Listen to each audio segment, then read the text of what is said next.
আমার ব্যস্ততা নিয়ে আপনারা জানেন যে বা চিত্রনায়িকা মৌসুমী আর আমি একটা ওয়েব সিরিজ করেছি আমেরিকাতে। বাংলাদেশে থেকে এই প্রথম আমেরিকাতে প্রথম কোনো ওয়েব সিরিজ করেছি আমি। সেটা অনেক বড় নিউজ হয়েছে, কন্ট্রাক্ট ম্যারেজ নামে। আমার ওই ওয়েব সিরিজটার কাজ এখনও বাকি, যেহেতু মৌসুমী ম্যাডাম আমেরিকাতে, আমি বাংলাদেশে চলে আসছি, প্রায় 6 মাস হয়েছে।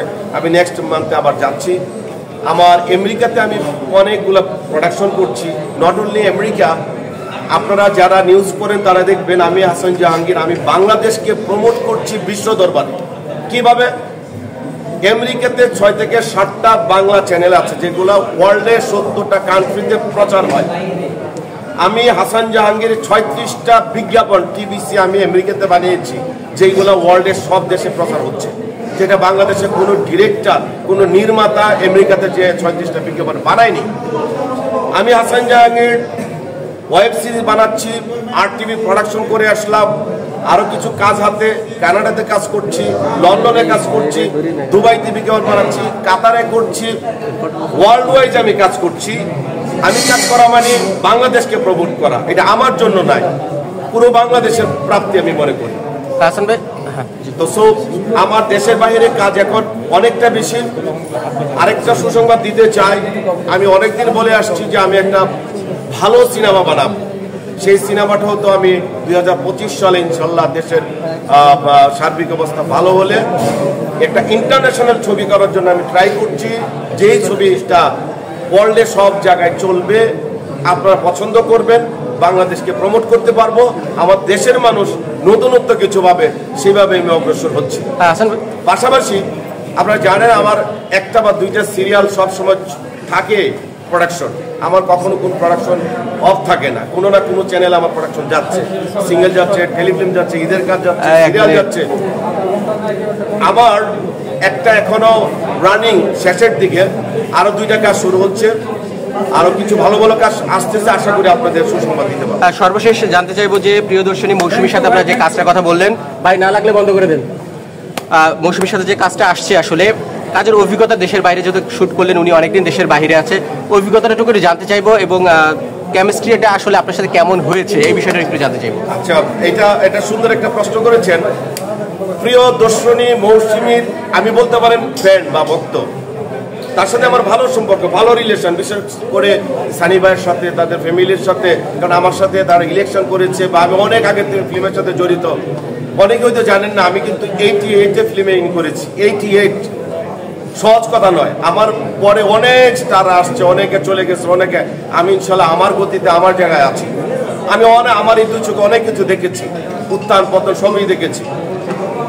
মৌসুমী মানে প্রিয়দর্শিনী না, মৌসুমী মানে একটা ব্র্যান্ড, নট অনলি বাংলাদেশ, ওয়ার্ল্ডের যে জায়গায় যাবেন চিত্রনায়িকা মৌসুমী একটা ব্র্যান্ড, অনেকই ব্র্যান্ড। আপনারা শুধু মৌসুমী দেখছেন কেন, চিত্রনায়িকা মৌসুমী, পপি, শিমলা, আঁচল, এরকম ফিল্মের জনপ্রিয় তারকারা আমার আর্টিস্ট হিসেবে কাজ করেছি, এটা আমার অনেক বড় প্রাপ্তি। বাংলাদেশের নাটকের ক্ষেত্রে দেখেন সব, মেয়াজাবিন, বাদল, ঈশানা, এরকম সবাই আমার কো-আর্টিস্ট। এইটা মনে করি এটাও আমার প্রাপ্তি। আমি আমার ক্যারেক্টার করি, আমি কোনোদিন কোনো হিরো করিনি। আমি আমার সাথে যে ক্যারেক্টার যে আমি সেটাই করছি, আমার প্রোডাকশন হোক, বাইরের প্রোডাকশন হোক।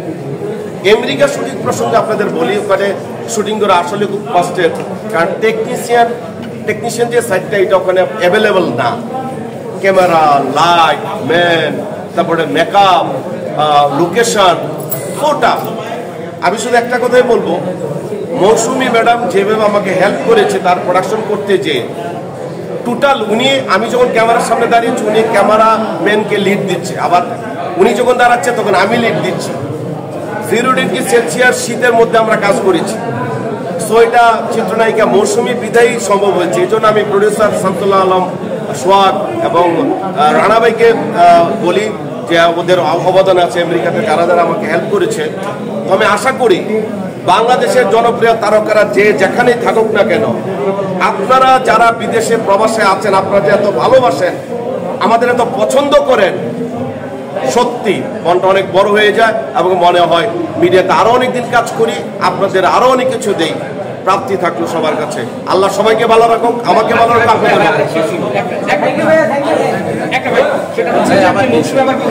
সম্প্রতি অনেক ছেলেমেয়ে বলছে যে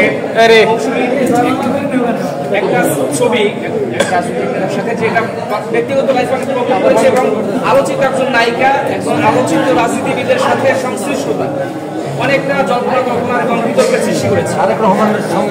আচ্ছা, তো এই যে অভিনেত্রীদের রাজনৈতিক অঙ্গনের সাথে সংশ্লিষ্টতা আর শিল্প, এটা কি আসলে মানে প্রতিবন্ধকতা সৃষ্টি করছে কিনা মৌসুমী এবং নিপুণের ব্যাপারটা যদি বিশেষ প্রশ্ন।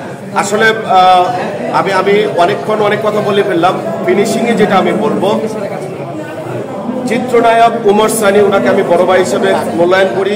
উনি সরল সোজা মানুষ, ভালো মানুষ, প্রিয়দর্শনী, আর ওনার জুটিটা কিন্তু আমাদের দেশের জন্য একটা গর্বের বিষয় আমি মনে করি। যে যাই বলুক, যেভাবে হোক, তারা একটা আইডল হিসেবে আছে। চিত্রনায়িকা মৌসুমীর সাথে তারেক রহমানের ছবি দেখা গেছে। এখন আমার প্রশ্ন হলো, একটা রাজনৈতিক লিডারের সাথে একজন স্টার নায়কের একটা ছবি থাকা কি অন্যায়? আপনারা যে ক্যামেরা নিয়ে যাচ্ছেন, আমরা যে কাজ করছি, আমাদের যদি পুরো এই ধরনের অকেশনালি একটা বড় প্রোগ্রাম আসে, একজনের সাথে ছবি তুলি, সেটা কি অন্যায়? দেখতে হবে রাজনীতি করে কিনা, রাজনীতির মাঠে ছিল কিনা, সংগঠনের সাথে আছে কিনা, মিছিল মিটিং আছে কিনা, তখন তাকে আপনারা আইডেন্টিফাই করবেন সে রাজনীতি করে, সে দোষী। এখন তো সে আওয়ামী লীগের আমলে তো দেখেছি সে নমিনেশন চেয়েছে, অনেকে চেয়েছে। যারা চেয়েছে, যারা রাজনীতি করে, তাদের জন্য ঠিক আছে, তারা একটা ওয়ান কাইন্ড অফ পার্ট, যে তারা পার্টি করে। আর যারা করে না, তাদের দোষারোপ করার তো কিছু নাই আমি মনে করি। আর মৌসুমী ম্যাডাম হচ্ছে খুব ট্যালেন্ট, খুবই ভালো মানুষ, সুন্দর মনের মানুষ। ওনাকে যখনও বড় কোনো অনুষ্ঠানে দাওয়াত করা হয়, আমি দেখেছি যে এমন কোনো সহজে না করেন না। তো এটা নিয়ে বিতর্কিত হওয়ার কিছু নাই। আর নিপুণের বিষয়টা আমি বলবো, নিপুণ যেহেতু পার্টি করতেন, তাকে নিয়ে কিছু বিতর্কিত বিষয় আছে, এটা আমি জানি না, এটা তো প্রমাণ হয় না, হাতে নাতে কেউ প্রমাণ দিতে পারে নাই। যার সাথে তার সাথে সম্পর্ক, রিলেশনের কথা বলে আমরা ধরে নিয়েছি তার সাথে সম্পর্ক আছে, বাট আমি যেহেতু প্রুফ হাতে পাইনি, সো এটাকে আমি বিশ্বাস করি না। এটা তার রাজনৈতিক পলিসি আমি বলবো, কৌশল মনে করবো যে আমি যেহেতু এই সরকার আছে, আমি তার সাথে ভালো রিলেশন সম্পর্ক করে আমি আমার ফায়দা নিব বা আমার পজিশন নিব। এটা নিতে পারে, যে কোনো মানুষ নিতে পারে, আপনারাও নিতে পারেন, যে কোনো নিতে পারে। এটা যদি নিপুণ নিয়ে থাকে, এটা তার একান্ত ব্যক্তিগত ব্যাপার। যতক্ষণ পর্যন্ত আদালতে প্রমাণ না হবে সে গিল্টি, সে অপরাধী, ততক্ষণ আমি এগুলো বিশ্বাস করি না। তবে চোখে যা দেখছি, শুনছি, শুনেই যাচ্ছি। সবাই ভালো থাকবেন, ধন্যবাদ সবাই।